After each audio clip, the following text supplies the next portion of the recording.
Dan timnas U23 kita akan bertarung melawan Gajah Perang Thailand U23 di babak semifinal ASEAN Cup U23. Ini pertandingannya akan berlangsung di GBK dan kita harus tetap punya tekad mengalahkan Thailand. Walaupun banyak yang meragukan setelah kita tampil mandul dalam 2 pertandingan terakhir, tidak bisa mencetak gol ke gawang Filipina dan juga dengan Malaysia, kecuali lawan Filipina ada 1 gol lewat gol bunuh diri pemain Filipina. Tetapi apapun itu, pemain-pemain kita tidak bisa menggetarkan gawang Filipina dan Malaysia. Lawan Brunei oke, tim yang lemah kita bisa mencetak sampai 8 gol. Sekarang Thailand di depan mata kita. Ya.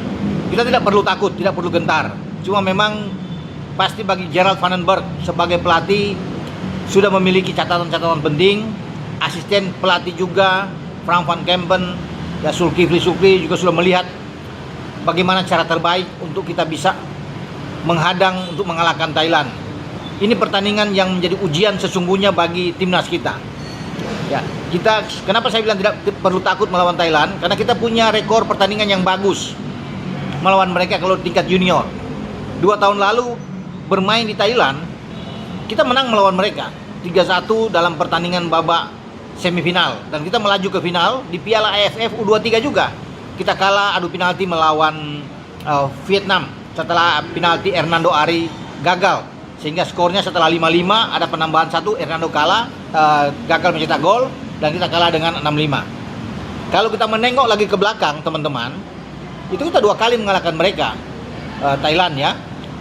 Di Kamboja ya, di SEA Games kita mengalahkan dengan bahkan skor 5-2 lewat pertarungan berdarah-darah ya, dalam perpanjangan waktu ya, di final, dan kita mendapatkan medali emas pertama dalam 32 tahun terakhir di perhelatan SEA Games untuk cabang sepak bola. Thailand kita hajar ya. Kemudian pada 2019 ketika tim ini ditangani oleh Indra Safri, tim U23 kita juga juara. Itu di Kamboja, di Phnom Penh, kita menang melawan Thailand ya. Itu dari Sani Rizky yang bisa mencetak gol dan Osvaldo Hai yang mencetak gol setelah Thailand lebih dulu membuat gol. Jadi sebenarnya kita punya modal kuat ya, dengan track record kita yang bagus menghadapi Thailand.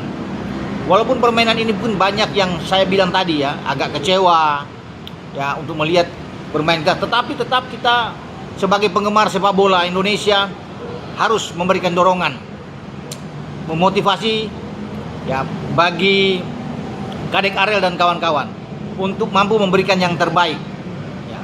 Saya rasa di starting 11 Gerald Van den Berg akan merotasi. Apalagi Arkan Fikri kan tidak bermain. Ketika lawan Malaysia kelihatan sekali tanpa Arkan Fikri lini tengah itu agak kedodoran. Walaupun sudah ada perubahan dengan menarik Rayhan Hanan ke belakang bersama dengan Tony Firmansyah dan Robbie Darwish, tapi terasa kurang. Apalagi Tony Firmansyah mengalami masalah, kan cedera, ditarik keluar. Nah ini juga menjadi suatu kendala. Kalau Tony tidak bisa bermain, ini gelandang tidak punya greget menurut saya ya. Karena Arkan Fikri juga diragukan untuk tidak bisa tampil ya ketika dia cedera. Sehingga Van den Berg harus memutar otak untuk mencari solusi jalan keluar terbaik. Karena yang kita lawan adalah Thailand. Oke, Rayhan Hanan akan di belakang, di tengah ya. Kemudian ada Robbie Darwish yang bisa dimainkan. Tinggal 1 lagi yang bisa kita mainkan di sana. Apakah kemudian ada Donny Tri yang masuk agak ke tengah, agak bermain ke sayap tapi di tengah. Kemudian ada Frankie Misa yang bermain di posisi kiri. Nah, dengan 4 flat kalau kita bicara dengan 4-3-3 ya. Kadek Arel mungkin saja dimainkan, sudah pasti. Tinggal orang melihat apakah Kakang di sana atau Ferrari yang akan tampil. Sementara di kanan saya melihat bahwa Ahmad Maulana itu pemain yang bagus ya, yang bisa ditaruh di kanan. Nah sekarang tergantung Gerald Van den Berg untuk bisa melihat opsi-opsi ini, terutama bagaimana menambah lini tengah kita yang agak kurang. Apalagi yang saya bilang tadi kan, kalau Arkan Fikri tidak bermain dan Tony Firmansyah, ini 2 gelandang yang bagus, pekerja keras. Nah ini kita tidak ada. Kalau di depan Jens Ravan sudah pasti oke.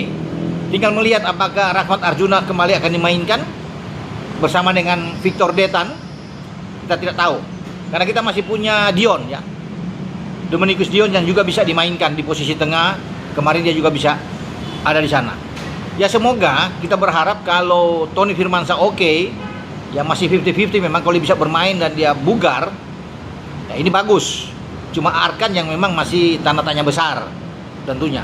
Tapi kita berharap mendoakan semua bahwa Arkan dan Tony cepat dipulihkan untuk kondisi mereka biar mereka cepat bugar. Ya. Jadi kalau melihat juga Thailand bermain melawan Myanmar kemarin dan dipaksa bermain imbang 0-0 itu tidak begitu oke juga ya. Jadi kita tidak perlu takut sebenarnya dengan Thailand. Karena Thailand pun sulit untuk bisa mengalahkan Myanmar ya. Jadi kita ini punya bekal yang baik. Main di kandang, didukung supporter kita, punya rekor yang baik. Oke, dengan saya Bung Ropan berbicara.